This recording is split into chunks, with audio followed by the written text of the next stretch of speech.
ba kayo nito mga friends? Alam nyo ba kung anong prutas to? Yung mga iba nakakakilala kung anong prutas to, pero yung iba parang hindi na yata nila nakikilala kung ano tong prutas nito. Oh. Ang liliit. Pero ito lang kasi yung nakita ko dun sa palengke na medyo maayos-ayos.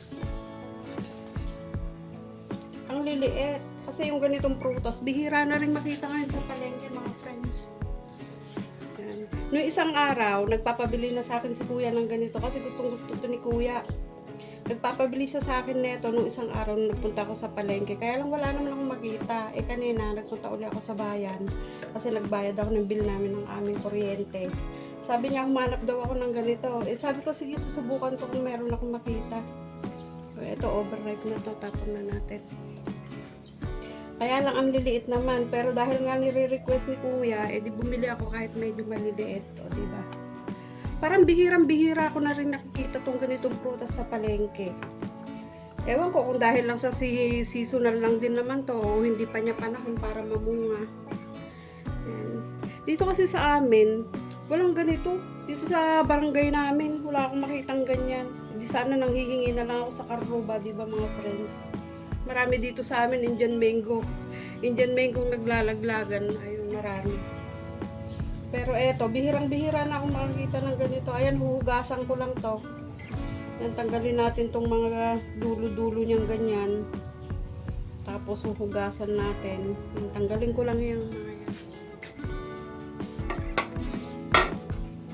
Tanggalin lang natin tong mga dulo-dulo. Mga dulo-dulo niyang ganyan. Yung iba, wala naman. Pero yung iba meron.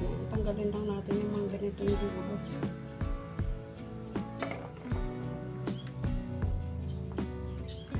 Alam niyo ba kung magkano to? 30 pesos. 30 pesos. Itong dami na to, 30 pesos.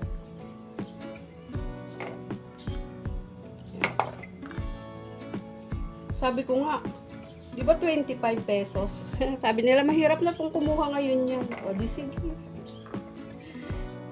Doon sa Baguio kasi, nung nagpunta kami noon, nakakita siya ng ganito.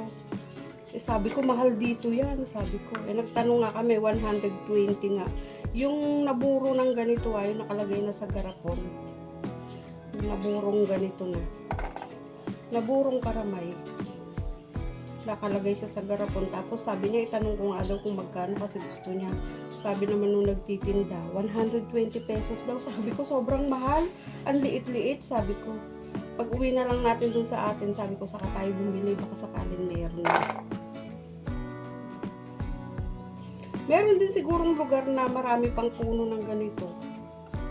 Kasi parang bibihira lang kasi yung puno na ganito.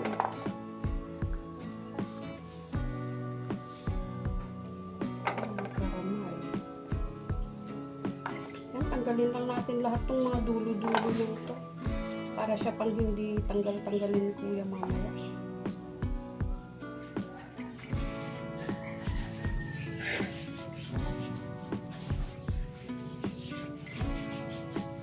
Yan, ito na ngayon yung ating karamay. Nahugasan ko na siya. Ayan.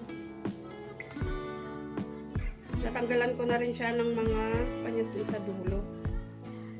And then dito meron akong tab. Ayan, meron tayong tab. And dito natin ilalagay yung ating mga karamay. Lagyan natin dito yung iba.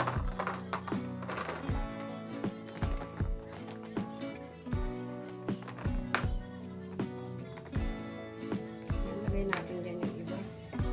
And meron pa ditong natira.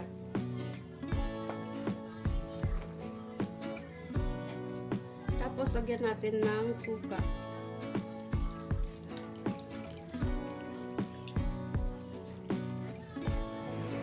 Itong suka na to, hindi siya gaanong maasim. Yan, lagay natin siya.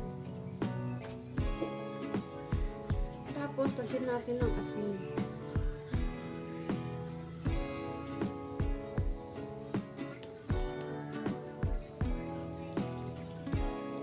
Tapos, lagyan natin ng sili. Ayan, ganyan lang siya.